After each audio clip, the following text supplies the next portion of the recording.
They laughed at her every single time she walked into the room. My grandma, an army nurse who spent her life saving others, was, to them, just a poor old woman in worn-out clothes. No money, no value, no respect. At least, that's what they believed. Because the day we sat down for the will reading, everything changed. The lawyer opened the file, looked straight at us, and said one number. $12 million. And, just like that, the same people who mocked her went completely silent. No jokes, no whispers. Just shock.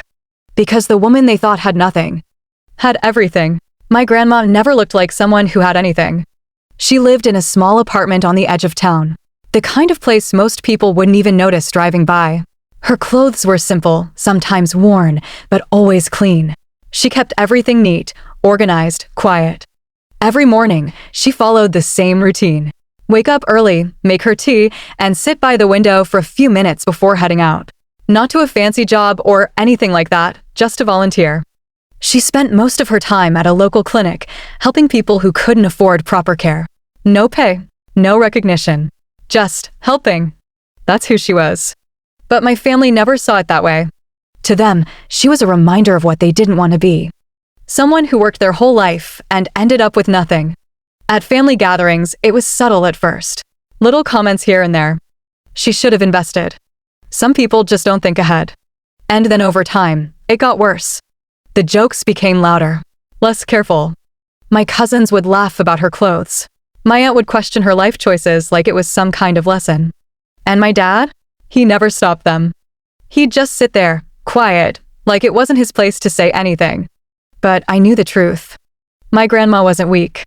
She had served as an army nurse for years, working in places most people wouldn't survive a week in. She had seen things no one in that room could even imagine. But she never talked about it. Never used it for attention. She just lived simply, like none of that mattered. And maybe that's why they underestimated her. Because they only valued what they could see. And my grandma.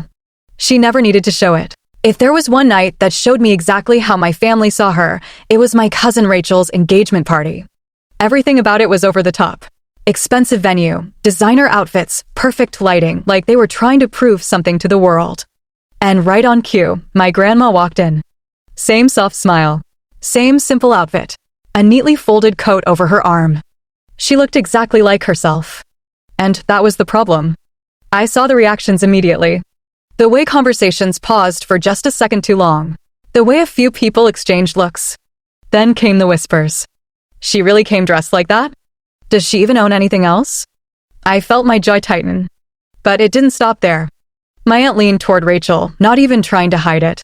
You could have at least told her to dress properly, she said. Rachel laughed under her breath. I didn't think she'd actually show up. And then, louder this time, this is embarrassing. A couple of people nearby chuckled. I looked at my grandma. She heard it. I knew she did. But she didn't react. Not even a flicker. She just kept smiling, like she had trained herself not to feel it. That somehow made it worse.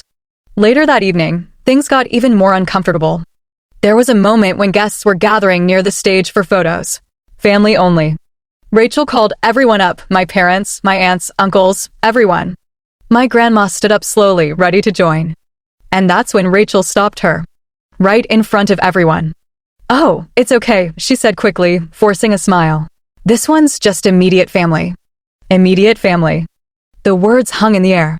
No one corrected her. No one spoke up. My grandma paused for just a second, then nodded. Of course, she said softly. And she sat back down. Like it was normal. Like she was used to being left out. I felt something twist in my chest. Because that wasn't a joke anymore. That wasn't a careless comment. That was deliberate.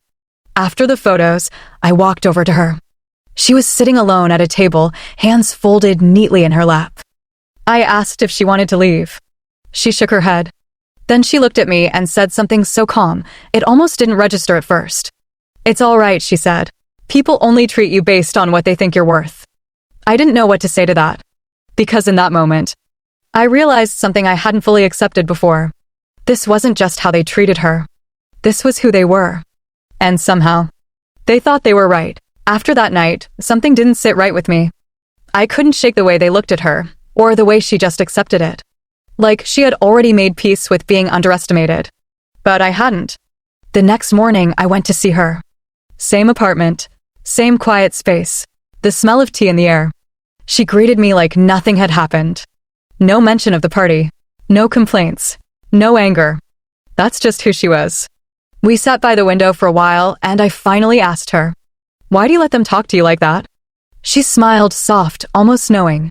"Because it tells me more about them than it does about me." I didn't fully understand it then, but I was starting to. Over the next few days, I paid closer attention to her habits, her routine, the way she handled things. There was a level of control there, a quiet discipline. Nothing about her life felt careless, which made me question everything my family believed about her. Because people who have nothing don't move like that. Then something happened that made me look even deeper. A few days later, I stopped by again, and she wasn't home. That was unusual. Her neighbor mentioned she had gone out early, dressed a little more formal than usual. Curious, I waited. When she finally returned, I noticed something different. Not in her clothes, but in the way she carried herself. There was purpose there. That same quiet confidence, just sharper. I didn't ask questions. But later that evening, when she stepped into the other room, I noticed an envelope on the table. Official looking. Sealed. Not something casual. I didn't open it. But I didn't ignore it either. Because for the first time, I realized there was a part of her life no one in my family knew about. Something she had kept completely separate. And whatever it was, it didn't match the story they had been telling for years. That's when it hit me. They weren't just wrong about her. They had no idea who she really was. And soon enough, that was going to matter. A week later, we were all sitting in a quiet law office. Same people, same energy. But this time, there were no decorations, no music, just tension. My aunt was the first to speak. "Let's not drag this out," she said, adjusting her bracelet. "We all have things to do." My cousin Rachel smirked. "Yeah, I'm sure this won't take long anyway." A few light chuckles followed. Even here, they hadn't changed. The lawyer didn't react. He just opened a thick folder and glanced around the room. "We'll begin," he said calmly. Everyone straightened up slightly. Expectations were low, but curiosity was there. "Your grandmother established a trust several years ago," he began. No reaction yet. "The trust includes multiple assets, financial accounts, properties, and long-term investments." That got a few looks. My dad leaned forward slightly. "What kind of assets?" The lawyer didn't answer directly. He just kept reading. Listing details, account numbers, property locations, names of institutions I had never heard of. The room slowly started to quiet down. The smirks faded. Rachel shifted in her seat. "Okay, but what does that actually mean?" The lawyer finally looked up. "It means your grandmother's estate is substantial." That word hung in the air. Substantial. My aunt laughed nervously. "Define substantial." The lawyer closed the folder for a second, then said it clearly. "The estimated value of the trust is approximately $12 million. Silence. Instant. Heavy. Unavoidable. It was like the entire room forgot how to breathe. Rachel blinked. "Wait, what?" My aunt shook her head. "No, that's not right." My dad didn't say anything. He just stared at the table. Because for the first time, they realized something didn't add up. The woman they mocked, the one they called poor, had been sitting on more than all of them combined. And they had no idea. The lawyer continued, like none of this surprised him. "These assets have been managed privately for years. Your grandmother chose not to disclose them publicly. Of course she didn't. She never needed to prove anything. But now, the truth was sitting right in front of them. Unavoidable." Rachel let out a quiet laugh, but there was no humor in it. "So, who gets what?" There it was. The question they had been waiting to ask. Because even after everything, they were still thinking the same way. Still expecting something. Still believing they deserved it. The lawyer glanced down at the final page. And for the first time, there was a slight pause. Like even he understood what was about to happen next. Then he looked up. "The distribution of the trust follows very specific instructions." Every single person in that room leaned forward. Waiting. Hoping. About to hear something they were not ready for. The lawyer adjusted the papers in front of him, then began reading the final section. As stated in the trust, a portion of the estate will be donated to military medical foundations in honor of her years of service. That alone shifted the room. Some of them exchanged looks, confused, almost irritated. Because that wasn't what they came for. They came for their share. But the lawyer kept going. Additional funds will be allocated to community clinics and long-term care programs. Now the tension was obvious. My aunt crossed her arms. Rachel leaned back, clearly annoyed. So, what's left? She asked, unable to hide it anymore. The lawyer didn't respond right away. He turned the page slowly, deliberately. Then he said it. The remaining majority of the trust. A pause. Will be transferred in full to the one individual who consistently showed care, presence, and respect. The room went completely still. Every single person leaned forward, waiting to hear their name. Hoping. Expecting. Then the lawyer looked up, directly at me. That individual is you. For a second, no one moved. No one spoke.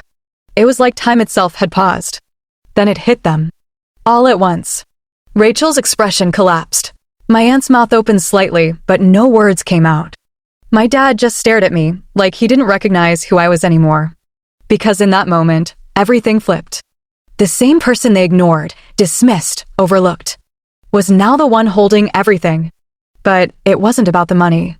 It was about the truth they could no longer avoid. That the woman they called worthless had been quietly building something far beyond their understanding. And the one person they thought didn't matter was the only one she trusted with it. I didn't smile. Didn't react. I just sat there, meeting their eyes one by one, letting the silence do what it needed to do. Because for the first time, they had nothing left to say. When the meeting ended, no one rushed out. No one made eye contact either. It was quiet, but not the kind of quiet I was used to. This one felt heavy, uncomfortable. Like everything they believed about her had just collapsed in front of them. My aunt tried to say something as I stood up, but stopped halfway.